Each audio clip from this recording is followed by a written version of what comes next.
Three, two, one.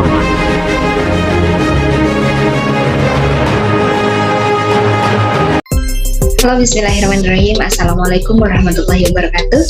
Perkenalkan, nama saya Intan Nurul Fatimah. Saya dari kelas APN 1A dan Prodi Program Studi Administrasi Pembangunan Negara di Politeknik Setiawan Makassar.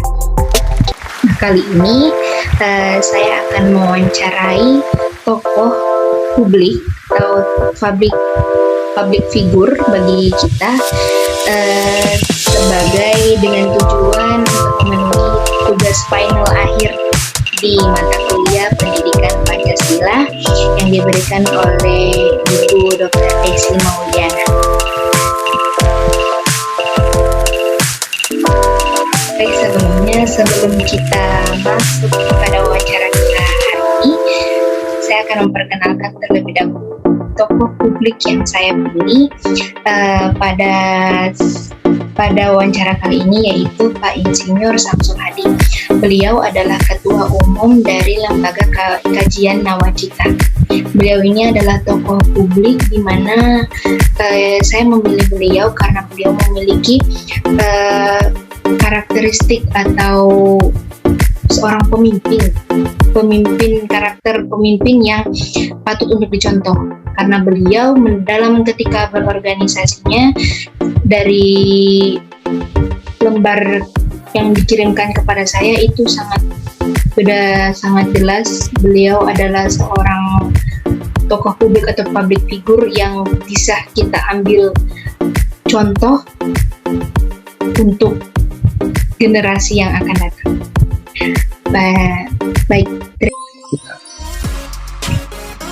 Sebelumnya Pak, perkenalkan, nama saya Intan Nurul Fatimah. Saya dari mahasiswa dari Politeknik Setiawan Makassar, Sekolah Tinggi Ilmu Administrasi Negara, Lembaga Administrasi Negara di Makassar, untuk Prodi Program Studi Pembangunan APN Administrasi Pembangunan Negara. Iya. Bagaimana Pak? Langsung saja kita ke topik pembahasannya ya. Ya. Terima kasih sebelumnya kepada Pak Samsul Hadi. Langsung saja kita ke topik pembahasannya, yaitu untuk pertanyaan dari saya yang saya ingin berikan ke Bapak. Saya ingin tahu gaya kepemimpinan seperti apa yang Bapak terapkan dalam memimpin anggota Bapak. Ya, saya sedikit flashback dulu ya. Iya, silakan Pak. Untuk apa itu Lembaga Kajian Nawacita. Iya. Jadi yang pertama, Lembaga Kajian Nawacita itu didirikan tahun 2014. Jadi pada era pemerintahan Jokowi sebelumnya. Jadi di situ kita mendapatkan suatu pemahaman bahwa di Indonesia ini orang pintar sangat banyak. Iya.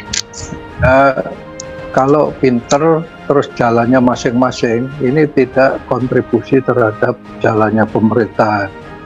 Jadi resultantanya akan lebih nggak optimal. Makanya kenapa kita terus mengumpulkan beberapa orang-orang yang pinter dalam bidangnya, kita wadahin dalam satu kotak-kotak sendiri, sehingga itu saling sinergitas untuk bisa berkarya bagi bangsa dan negara. Jadi yang pertama dibentuk Lembaga Kajian Nawacita, itu kita berbicara terhadap kegiatan satu diskusi yang terbatas, tidak terlalu banyak, tapi lebih fokus ke arah materi.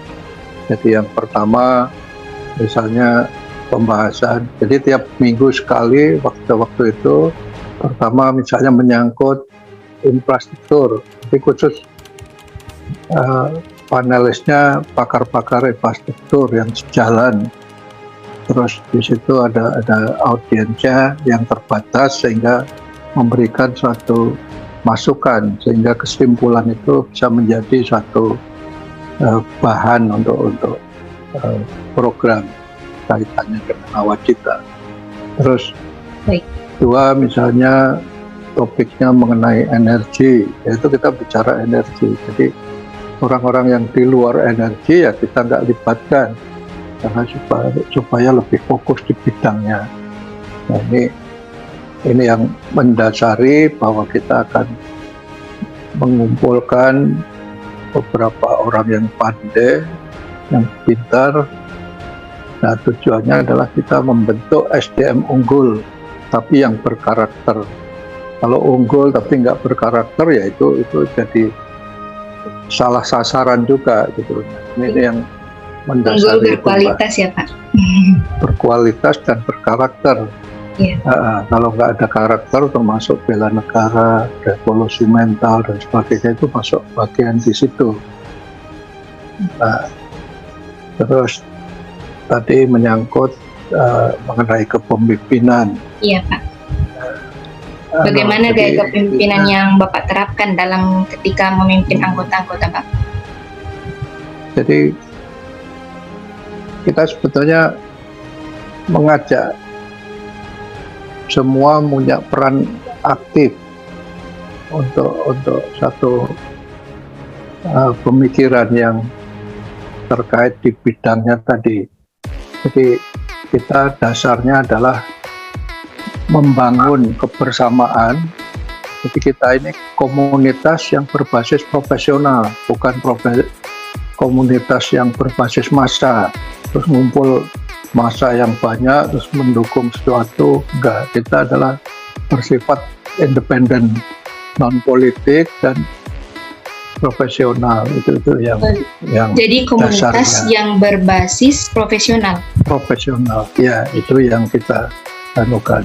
Jadi kita tidak mengumpulkan massa yang banyak, itu enggak. Tapi jadi kalau di diskusi di pemerintah itu kan ada namanya FGD, pernah dengar ya?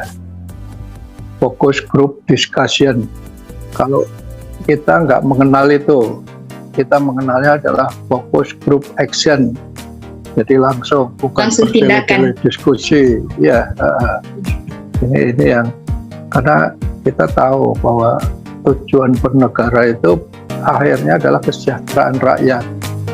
Itu yang menjadi dasar pemikiran. Jadi kita mengajak beberapa teman itu kita sebetulnya melihat dari aspek positifnya, karena setiap orang tuh punya plus minus. Minusnya nggak usah kita bicarakan, kita selalu bagian dari positif plusnya. Itu kalau plusnya digabung itu menjadi hal yang luar biasa. Satu ya. Ya, terus apa Mbak lanjutnya? Ya, pertanyaan selanjutnya, bagaimana Bapak bisa meningkatkan agar bisa meningkatkan pengaruh positif Bapak kepada orang lain? Ya, itu gini, kita di dalam berkolaborasi terhadap berbagai teman itu kita istilahkan sahabat gitu. Jadi sahabat LKM, semua itu sahabat. Kita nggak mencari permasalahan orang jadi musuh itu pertama. Jadi sehingga di sini kalau sahabat ya tinggal kita nanti perannya apa, positifnya apa, itu yang kita dorong ke arah situ. Jadi kita tidak boleh bersifat menggurui, tapi kita membangun kebersamaan. Kayak Kita hubungan tuh nggak emosional. ada istilah, iya, kita nggak ada istilah orang pintar, orang bodoh, itu nggak ada. Hanya kita sekarang menggeluti bidang apa. Orang yang lebih tua belum berarti dia nggak boleh belajar dari yang muda. Itu harus karakter itu harus kita jiwain dulu, sehingga kita kolaborasi dengan berbagai pihak itu sangat penting sekali gitu. Ya. Baik, terus untuk pertanyaan saya yang selanjutnya, bagaimana cara Bapak agar bisa terus mengembangkan tim yang produktif ketika dalam melaksanakan program kerja yang telah dibuat? Ya, itu sebetulnya kita harus mendasari lagi, kita harus memberikan motivasi. Jadi Motivasi kerja. buat apa?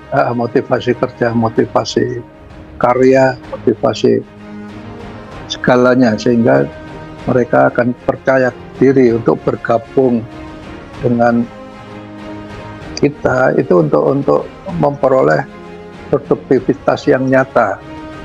Jadi kalau kita harus bisa memberikan misalnya gambaran tentang sukses yang akan dicapai nanti, artinya definisi sukses itu kalau dulu itu bergeser. Kalau dulu orang yang banyak uang itu sukses, tapi sebetulnya sukses itu adalah bagi orang yang bisa mensukseskan orang lain.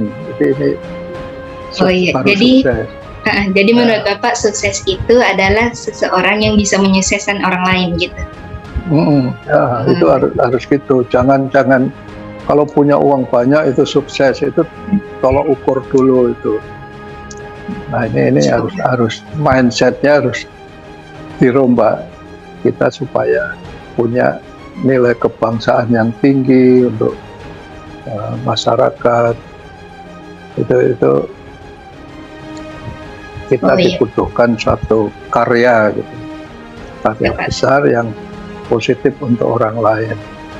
Terus kalau menurut Bapak antara motivasi kerja sama kompetensi karyawan itu yang bobotnya seberapa persen Pak kalau misalnya dalam penerapan produktivitas kerja itu?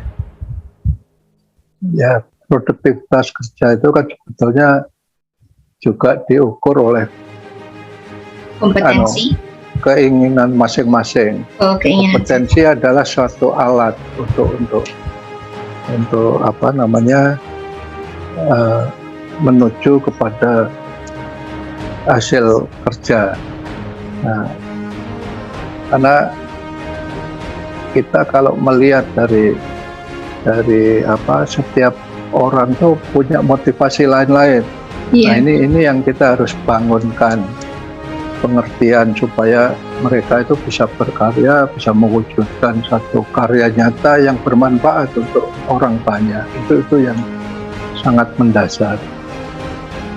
Jadi banyak hal yang perlu sebetulnya itu dimulai dari pendekatan pribadi dulu. Individunya masing-masing ya Pak. Individunya.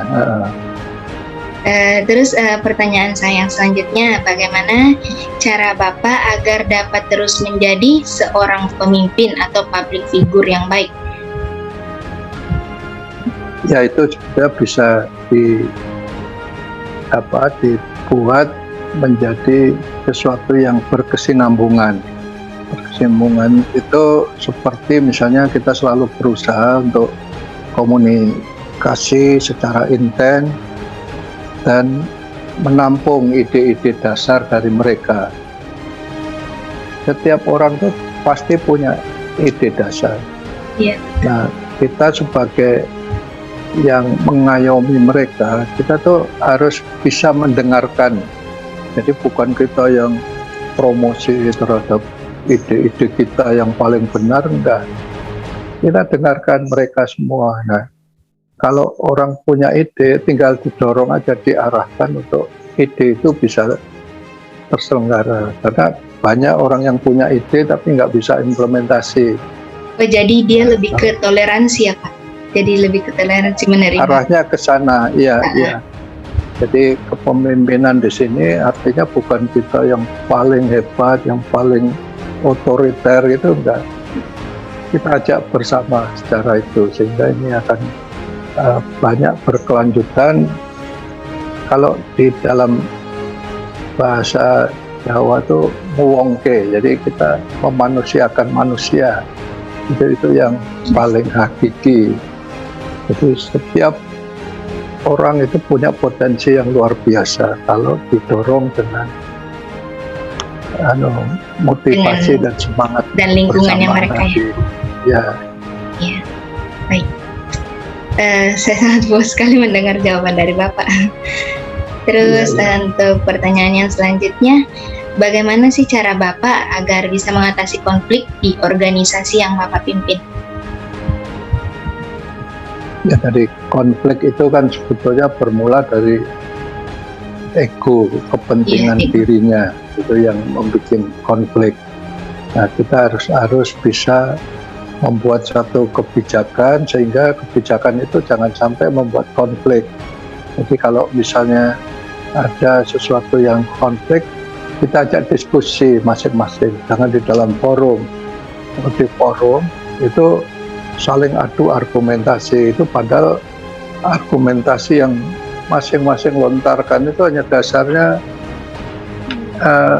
membenarkan bahwa dia itu yang paling hebat, pengen didengar. Nah, ini harus diarahkan menjadi sesuatu yang nuansanya jadi sejuk gitu di dalam organisasi. Gitu. Karena kita harus ada suatu keseimbangan ya di sini, keseimbangan di dalam bagaimana menyelaraskan Menjelaskan diri individu satu. terhadap lingkungan, begitu Pak? Ya, itu anunya. Oh, begitu. Baik Pak. Terus nih pertanyaan terakhir saya nih Pak, untuk Bapak, apa sih yang telah Bapak lakukan agar bisa berkontribusi terhadap bangsa dan negara? Dan saya ingin alasan mengapa Bapak melaksanakan hal tersebut. Ya, gini, ini bermula dari saya sendiri backgroundnya sebetulnya dulu PNS. Artinya saya sudah mengabdi di pemerintahan itu selama 35 tahun. Nah, kebetulan saya mengikuti pemerintahan segala, dan kita tahu situasi kondisi negara, rakyat itu kayak apa, yang kaya sekali, yang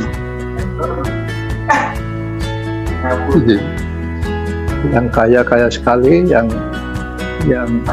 miskin sekali. Kasarnya gini, nggak ada keseimbangannya yang perlu harus dibentuk.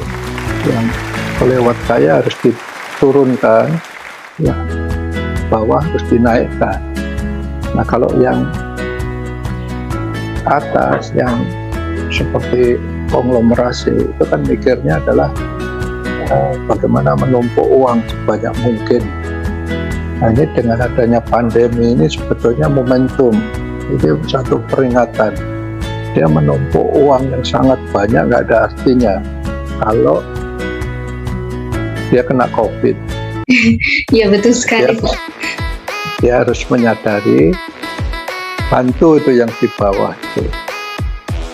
Orang-orang yang di bawah, yang Gojek apa segala nyari 50.000 aja setengah mati. Ini kan perlu keseimbangan. Iya, betul sekali. Gimana kalau misalnya menurut Bapak nih, apa pendapat Bapak, berikan pendapat Bapak bagi, misalnya kan sekarang Indonesia kan kalau misalnya di Pancasila pun di UUD kan setiap orang itu, setiap warga Indonesia maupun masyarakat Indonesia itu wajib mendapatkan pendidikan, kan wajib mendapatkan pendidikan setiap orangnya. Nah, terus bagaimana dengan anak-anak yang sekarang lagi di jalanan begitu, yang tidak tahu tentang itu akan masuk ke sana. Jadi apa yang saya sampaikan itu sudah filosofi dasarnya dulu. Jadi setiap warga negara, setiap bangsa itu harus menyadari pentingnya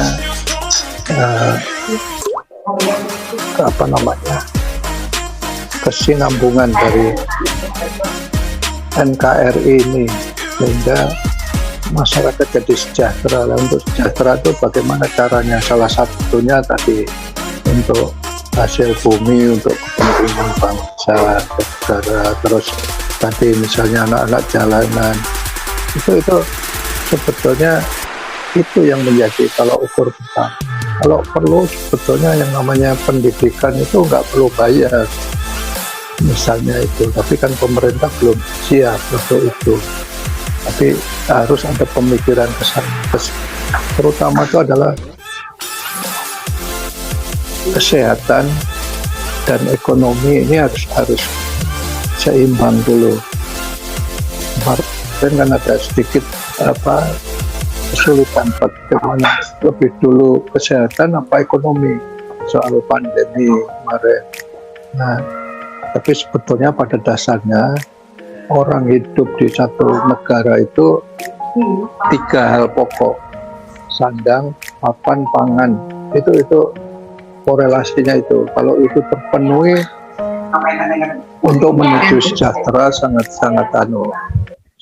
mendasar sekali. Jadi filosofi dasar untuk pertimbangan bernegara, berbangsa ini yang menjadi dasar semua. Sekarang kita tahu antara angkatan 66 dengan milenial itu sudah beda